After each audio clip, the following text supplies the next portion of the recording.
नमस्कार, मैं ऋतु जायसवाल और आप देख रहे हैं कार्यक्रम हमारा स्वास्थ्य। जब घर में एक बच्चा जन्म लेता है तो वो एक फरिश्ते की तरह आता है।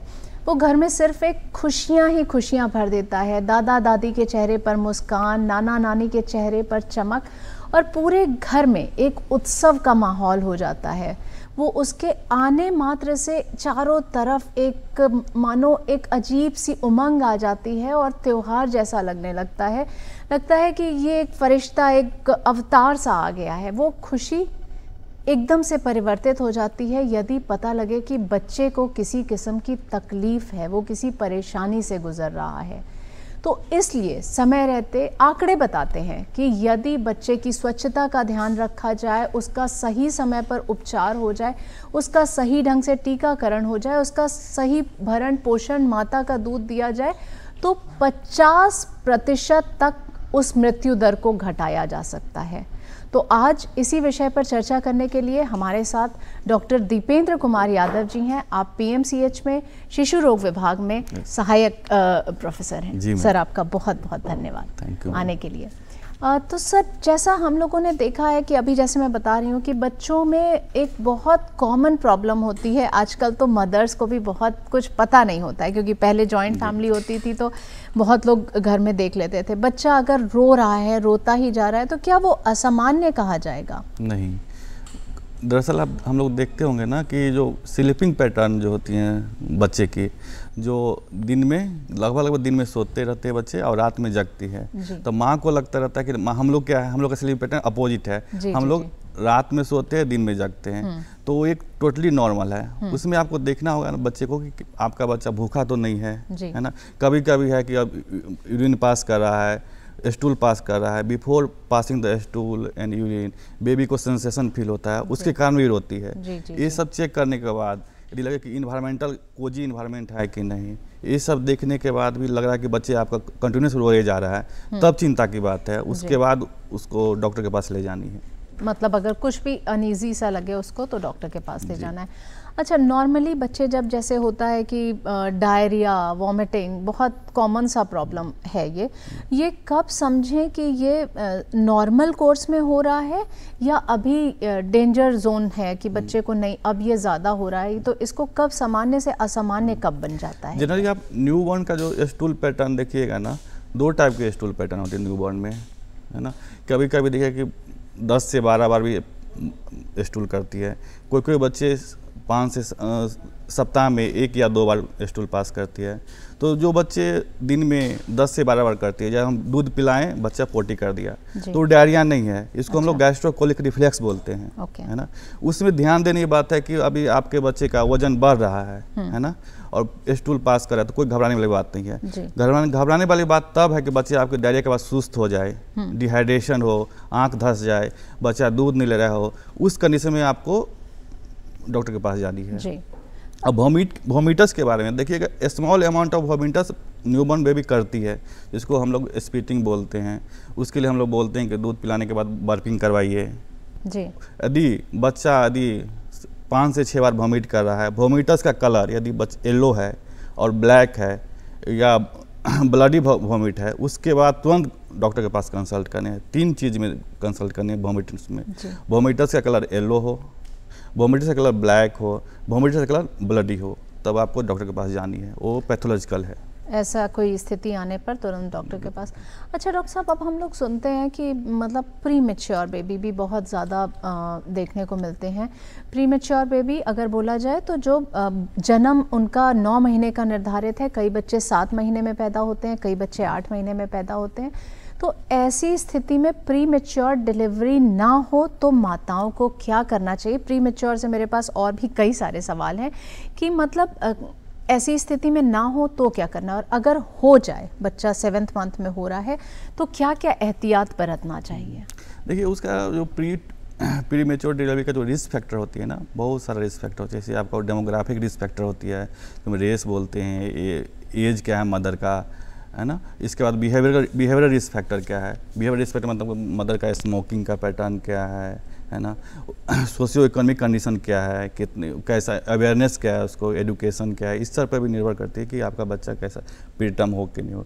दूसरी है कि आपको मदर में क्या रिस्क फैक्टर है, जैसे क्रोनिक हाइपरटेंशन है मदर में, या कोई कनेक्टिव टिश्यू डिजॉर्डर है, या मदर के में यूटेरस में कोई प्रॉब्लम है, सर्वाइकल में कोई प्रॉब्लम है, ये सब रिस्क फैक्टर है जो प्रीटर्म डिलीवरी होने के चांस रहती है।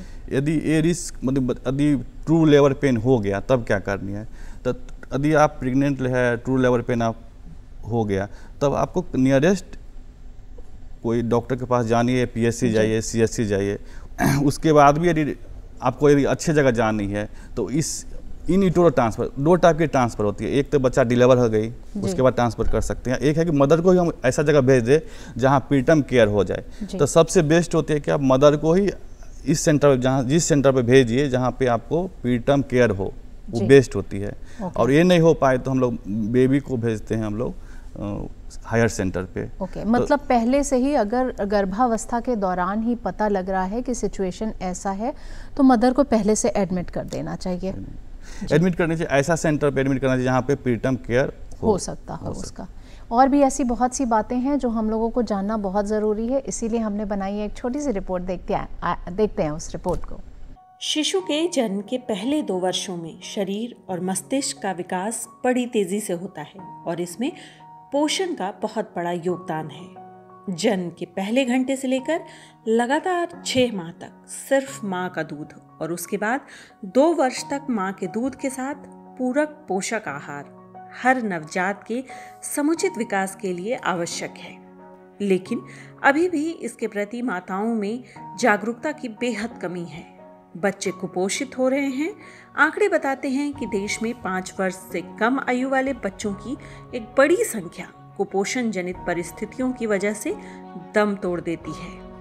केंद्र और राज्य सरकारें तस्वीर बदलने के प्रति गहरा सरोकार दिखा रही है। माताओं को जागरूक करने के लिए और बच्चों को कुपोषण से बचाने के लिए राज्य में पोषण परामर्श केंद्र की स्थापना की गई है। तो अभी हमने देखा ये रिपोर्ट, और ये रिपोर्ट हमारे लिए कितनी लाभदायक है। और भी बहुत सी बातें हैं जो हम डॉक्टर साहब से आगे जानेंगे कार्यक्रम हमारा स्वास्थ्य में। तो डॉक्टर साहब, अभी आपने बताया कि प्री मैच्योर केस में ये होना चाहिए। कई बार बच्चे पैदा होते हैं तो माताओं को समझ में नहीं आता है कि कौन सी स्थिति असामान्य हो रही है। फीमेल बच्चों में कुछ अलग किस्म की समस्याएं देखने को मिलती होंगी और मेल में अलग। तो कुछ ऐसी अवस्था जिसमें जो माँ देख के एकदम से घबरा जाए, जिसको आप पहले से हमें बता पाएँ कि उस स्थिति में क्या करना चाहिए, वो कौन कौन सी अवस्थाएं हो सकती हैं? जो माँ जो नॉर्मल कंडीशन में घबरा जाती है ना, जैसे फीमेल बेबी है, इससे वेजाइनल ब्लीड कर गया है ना, तो वो नॉर्मल चीज़ है। जैसे वो क्या होती है कि डे 2 और डे 3 पे मदर की विड्रॉल हार्मोन के कारण बेबी में ब्लीड कर जाती है, जो कि सामान्य है। वो मदर परेशान हो जाती है कि मेरा बच्चे में ब्लीडिंग हो गया है, लेकिन वो विदिन 1 वीक नॉर्मल हो जाती है। दूसरी जो कॉमन चीज़ है ना, ब्रेस्ट नोडुल बढ़ जानी है। दोनों कंडीशन में, मेल में भी और फीमेल में भी, दोनों कंडीशन में ऐसे देखा गया है कि ब्रेस्ट नोडुल बढ़ गई है तो उसको मदर परेशान रहती है कि मेरे लड़का या लड़की को ब्रेस्ट बढ़ इंक्रीज कर गया है। लेकिन वो भी मदर के हार्मोन के कारण उसमें होती है, वो भी 2nd डे 3rd डे पे बढ़ती है। तो उसमें कुछ नहीं करनी है आपको, विदिन 1 वीक सही हो जाती है। उसमें कोई क्रीम नहीं लगानी है, उसको मालिश नहीं करनी है, इसको कोई कोल्ड कंप्रेस नहीं करनी है। जितना करेगा उतना वो ख़राब होती जाएगी। तो कुछ नहीं करनी है, विदिन 1 वीक सही हो जाती है।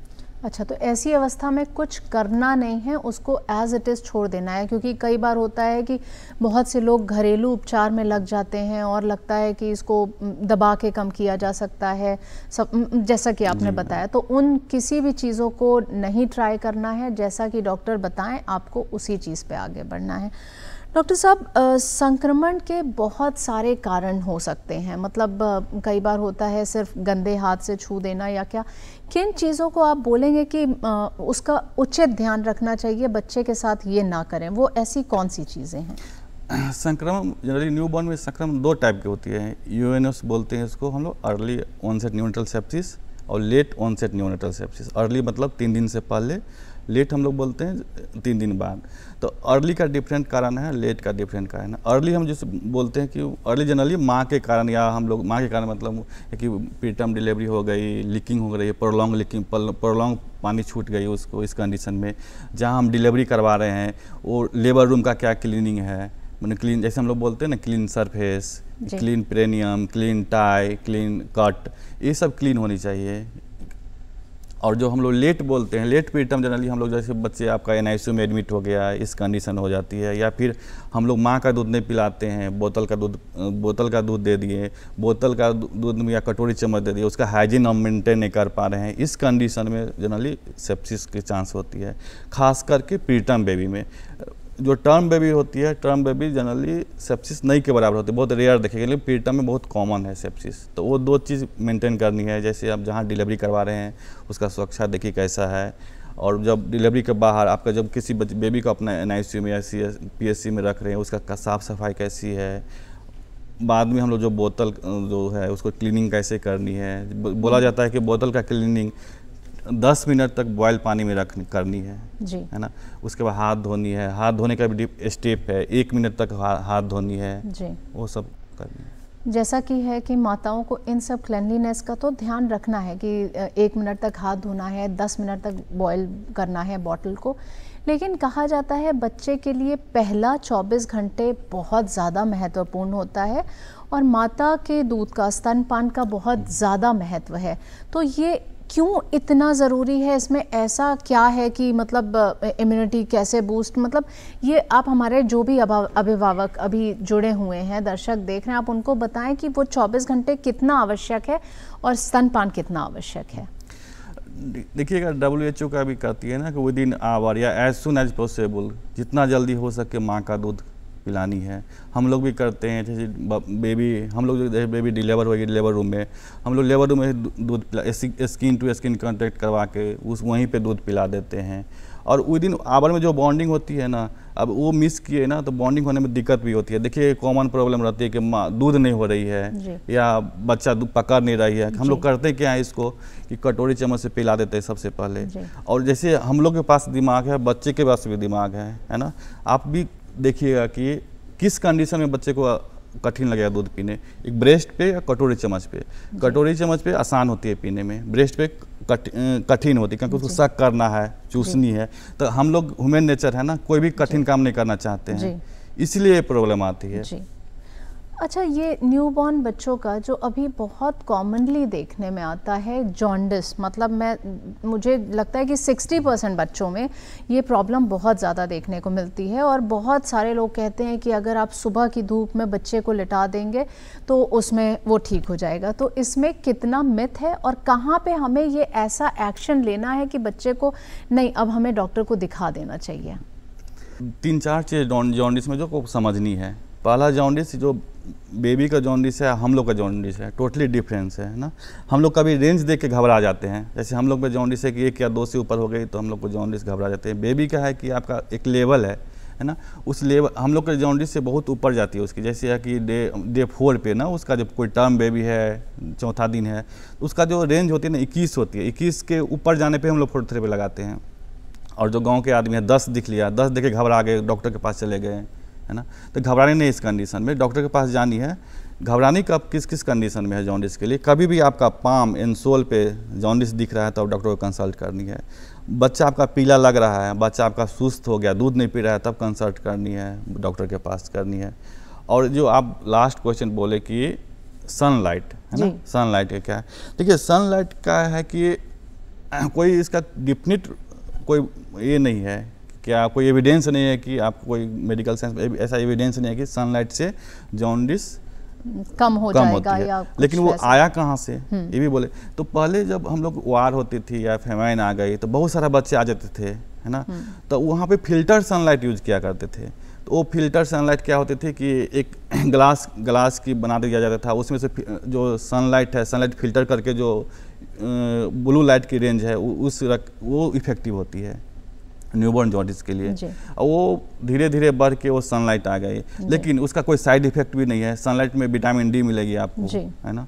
तो ऐसा कोई एविडेंस नहीं है, लेकिन आप प्लस माइनस है, आप रखना है तो रख सकते हैं, विटामिन डी मिलेगी। लेकिन जॉन्डिस का एक ही ट्रीटमेंट है, यदि आपका एक्सचेंज रेंज या फिर या आपका फोटोथेरेपी रेंज में आपका बेबी आ गया तो ब्लू लाइट जो होती है NICU में एडमिट करनी ही पड़ेगी आपके बच्चे को, डॉक्टर के कंसल्ट करना ही है। जी, ऐसे केस में डॉक्टर को बच्चे के पास ज़रूर ले जाएं। पहले तो आप ये बताइए कि बच्चे को किस किस टेम्परेचर में रखना है और मतलब कपड़े कितने लेयर्स पहनाने चाहिए? कि जी NICU का टेम्परेचर कितना रखनी है, तो रूम का टेम्परेचर उसी अनुसार हम लोग डिसाइड करते हैं। जैसे रूम का टेम्परेचर आपको 25 के 28 के बीच में रखिए, है ना। रहा AC और पंखा के बात ना, तो अब यदि AC चलाना चाहते हैं चलाइए, लेकिन 26 से नीचे नहीं जानी है टेम्परेचर, है ना।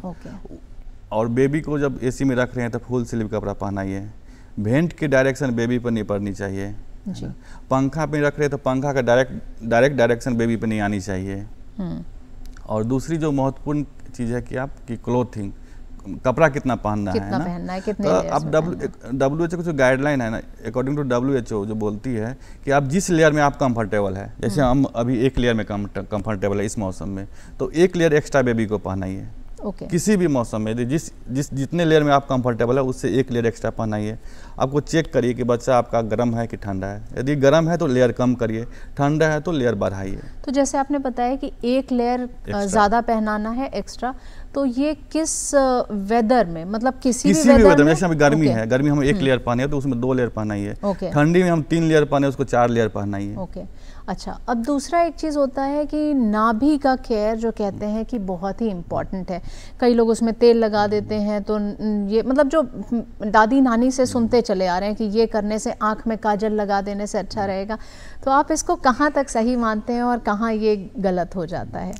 नाभि का केयर है कि आप नाभि को जितना छोड़ दीजिएगा उतना जल्दी चली जाएगी वो, है ना। जितना उस पर कुछ करिएगा उतना लंबा रहेगी, इन्फेक्शन हो जाएगी। तो अभी का जो नया अकॉर्डिंग टू WHO जो बोलती है ना कि नाभि पे कुछ नहीं करनी है, सूखा रखनी है, बशर्ते कि नहाने भी, जब तक आपका नाभि नहीं गिर गई, नहाना भी नहीं है बेबी को। बहुत कुछ है तो पानी से पोंछ दीजिए उसको, और उस पर कुछ लगानी। जब पहले हम देखते थे ब्लू कलर के मेथ्रीन वायलेट ग्रीन लगा देते थे, वो भी नहीं यूज करनी है ना। और जितना उसको आप सूखा रखिए उतना आसान से गिर जाएगी। उसको सिर्फ ड्राई रखना है, उसमें कुछ छेड़छाड़ नहीं करना है, वो नेचुरल प्रोसेस से अपने आप ही गिर जाएगा। और दूसरा क्वेश्चन बोले क्या नहीं करनी है ना, क्या नहीं करनी। जैसे हम लोग कभी सुरमा लगा लेते हैं, काजल लगा देते हैं कि कलर उसका मतलब आंखें बड़ी हो जाएंगी और मतलब ब्लैक हो जाएगी कलर। तो ऐसा कुछ नहीं है ना। किसी को देखते हैं कि व्हाइट भी आंख कलर रहती है, उसके बाद उसका तो दादी नानी जरूर लगाई होगी, तो इन्फेक्शन का एक सोर्स है, कुछ नहीं करनी है उसमें। तो जो भी माताएं अभी हमारे साथ जुड़ी हुई हैं और इस कार्यक्रम को देख रही हैं, वो पूरा ध्यान रखें कि बच्चे को आंख में सुरमा नहीं लगाना है, नाभि पे कुछ नहीं लगाना है। वो ऑटो कुछ चीज़ें हैं जो पहले का था, लेकिन अब चीज़ें बदल रही हैं, उसको जैसा डॉक्टर बोलें उसी को फॉलो करना है। डॉक्टर साहब, अब हमारा नेक्स्ट ये एक चीज़ है जो सरकार के द्वारा बहुत सारे वैक्सीनेशन के प्रोग्राम्स चलाए जा रहे हैं और हर तरफ मतलब ऐसे अभियान की तरह इसको अगर देखा जाए, हमारी आशा वर्कर्स जो हैं वो पूरी तरीके से हर घर घर जाके उसको बता रही हैं, कर रही हैं। तो सबसे पहले आप हमारे दर्शकों को बताइए कि ये वैक्सीनेशन कितना ज़रूरी है किसी भी बच्चे के लिए? देखिए, मोस्ट कॉमन कॉज जो इन्फेक्शन का होती है ना न्यूबॉर्न में या फिर पीडिया में विदिन 5th ईयर, है ना, जो इन्फेक्शियस डिजीज़ होती है। और इन्फेक्शियस डिजीज के 99% चांस रहते हैं कि कम हो जाएगी आपको यदि प्रॉपर वैक्सीनेशन करिएगा तो। और रहा कि गवर्नमेंट सप्लाई में ना, गवर्नमेंट सप्लाई में लगभग 99% वैक्सीनेशन मिलती है, जो कि पूरी तरह से सेफ है, सुरक्षित है, को निग्लिजेबल साइड इफेक्ट है, नहीं के बराबर साइड इफेक्ट है जी। तो मतलब सबसे पहले तो ये समझ लें हम लोग कि हमारे लिए, बच्चों के लिए वैक्सीनेशन बहुत ही इम्पॉर्टेंट है। अब अगर बात की जाए कि किन टीकों को लगाना, जैसे कि BCG या बहुत से जो स्टेप वाइज टीके हैं, उनका क्या रोल है और कौन से महत्वपूर्ण टीके हैं जो नवजात शिशु को लग जाने चाहिए? जैसे हम लोग बर्थ पे जो बात करते हैं ना, बर्थ पे जो 0 डोज वैक्सीनेशन बोलते हैं, उसमें हम लोग BCG यूज करते हैं, हेपेटाइटिस B हो गया, पोलियो यूज करते हैं 0 दिन।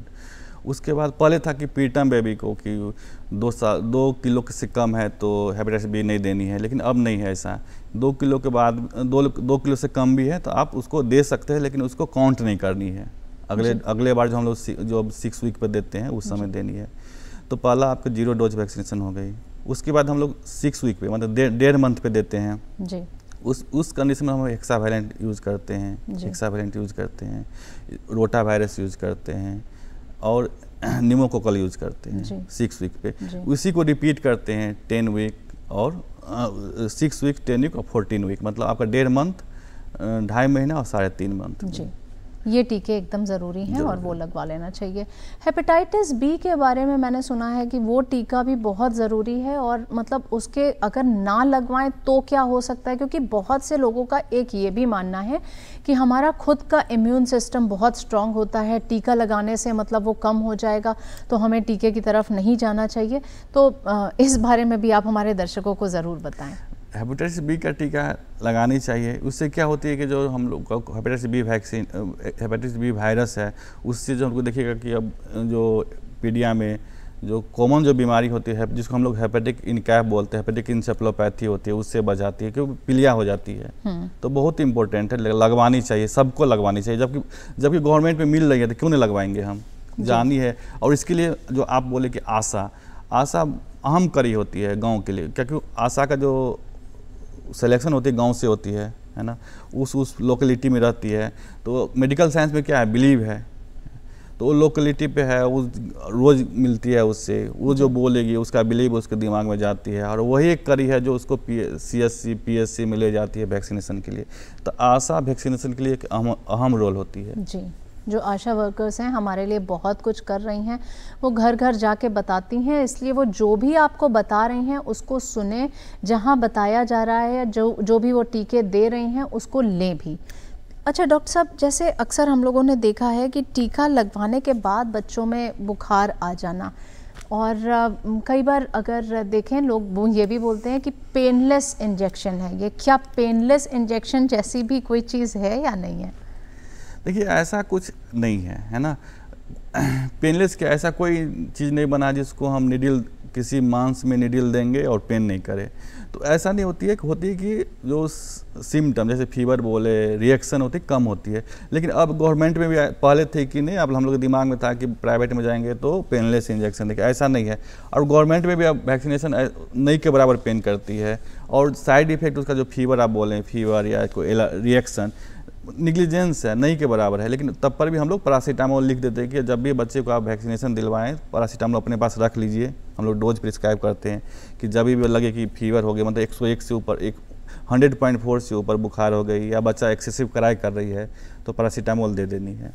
तो डॉक्टर साहब, आपने इतने अच्छे से इन चीज़ों को बताया, लेकिन मैं चाहूँगी कुछ छोटे से शब्दों में हमारे दर्शकों को भी एक प्यारा सा संदेश दें। अच्छी जगह जहाँ करवाइए, जहाँ पे जैसे हम बोले कि आपका प्रीटर्म डिलीवरी हो रही है तो एंटीनेटल स्टेरॉइड मैक्स लीजिए, और जो उस सेंटर पर डिलीवरी कराए जहाँ पे प्रीटर्म केयर हो, है ना। दूसरी बात कि माँ का दूध 6 मंथ तक अपना दूध पिलाइए।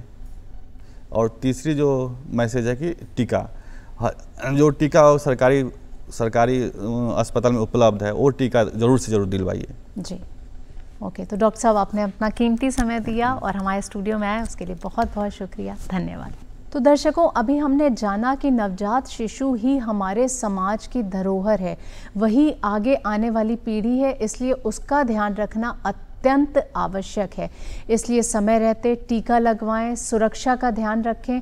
जैसा बताया गया है कि 1 मिनट तक पूरा हाथ धोना है, अगर बॉटल से दूध पिला रहे हैं तो उसको 10 मिनट तक बॉईल करना है, और जितनी भी अच्छी तरीके से हो पाए बच्चे का पूरा ध्यान रखना है। सिर्फ हमें जश्न नहीं मनाना है बच्चे के पैदा होने पर, उसके साथ उसकी सुरक्षा के लिए, उसके टीकाकरण के लिए जो भी ज़रूरी स्टेप है वो ज़रूर लेने हैं।